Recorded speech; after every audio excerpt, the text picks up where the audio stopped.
Dovoľte, aby som teraz upriamila vašu pozornosť na problém predpisovania liekov, ktorý je každodennou súčasťou starostlivosti o pacienta a pre tých ambulantných lekárov, tak povediac, každodenným chlebíkom.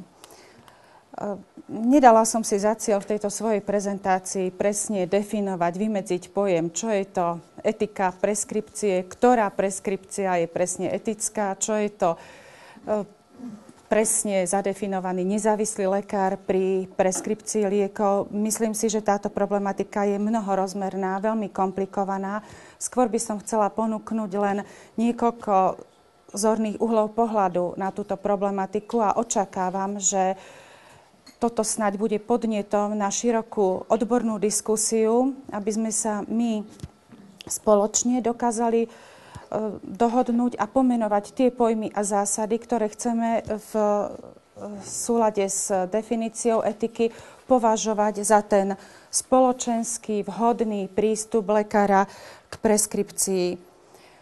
O etike preskripcie možno diskutovať v rovine etickej a morálnej, v rovine právnej zodpovednosti, v rovine ľudských práv a zákonom chránených záujmov. Tu je strašne široké pole na diskusiu, pretože treba naozaj, tak ako pán profesor tiež hovoril, či je morálne, zodpovedné, vhodné, dobre liečiť pacienta, ktorý sa nechce liečiť, ktorý je nedisciplinovaný, kedy ešte pacienta liečiť, či do akej miery vieme presne dodržiavať skúsenosti, kedy je to vhodné, kedy nevhodné. Toto je, myslím, veľmi široké pole pre diskusiu a tam práve by mohol vzniknúť nejaký konsenzus v našich odborných kruhoch o tom, čo chceme pomenovať ako etické pri predpisovaní liekov. Definícii postupu pri predpisovaní sa venuje aj zákon 578 z roku 2004, doslova hovorí: pri predpisovaní a odporúčaní liekov, zdravotníckych pomôcok a dietetických potravín sa lekár nesmie riadiť komerčnými hľadiskami, ale výlučne poznatkami lekárskej vedy, profesionálnym úsudkom, svojim svedomím a potrebou pacienta.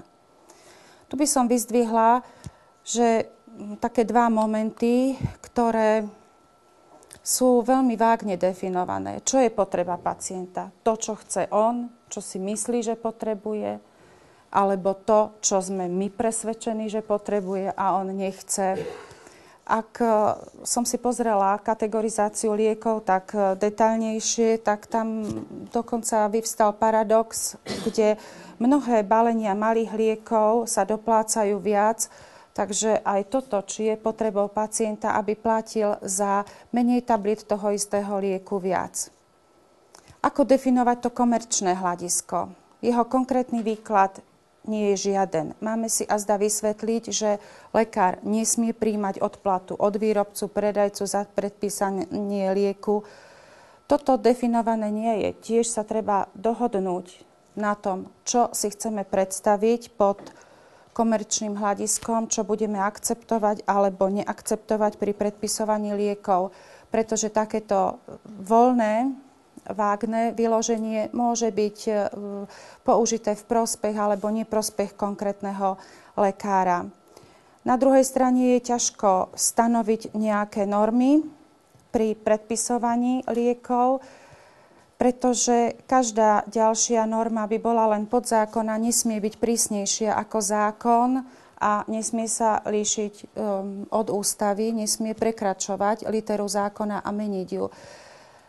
Takže toto môže byť len v rovine nejakých našich vlastných dohôd, odporúčaní a apelu na to, čo by sme od kolegov očakávali a na čom sa my medzi sebou dohodneme.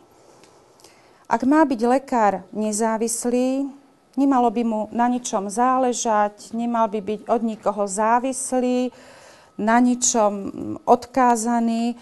Takže povedzme si, môže byť lekár nezávislý, keď má nad sebou kaskádu kontrolných inštitúcií, asi ako žiadne iné povolanie. Má pacienta, ktorý má svoje predstavy, je viazaný rôznymi zmluvnými vzťahmi, právnymi. A položme si otázku, či ekonomické a spoločenské postavenie lekára mu dovoluje, aby bol skutočne nezávislý. V zákone sú všetky povinnosti definované v súvislosti s preskripciou v zákone o lieku 140 a v 577. Pri predpisovaní treba rešpektovať opatrenia Ministerstva zdravotníctva, tzv. Kategorizáciu liekov. V poslednom čase, v posledných rokoch by som povedala, sa zvlášť medializuje cena za lieky. A tak je lekár pri stanovovaní, určovaní liečby a preskripcii liekov v takom ustavičnom konflikte, nakoľko je liečba účinná, efektívna a koľko stojí. Možno pred niekoľkými rokmi alebo desiatkami rokov sme si, my čo dlhšie pracujeme, túto otázku vôbec nekládli a vôbec sme nemuseli vedieť, ktorý liek koľko stojí.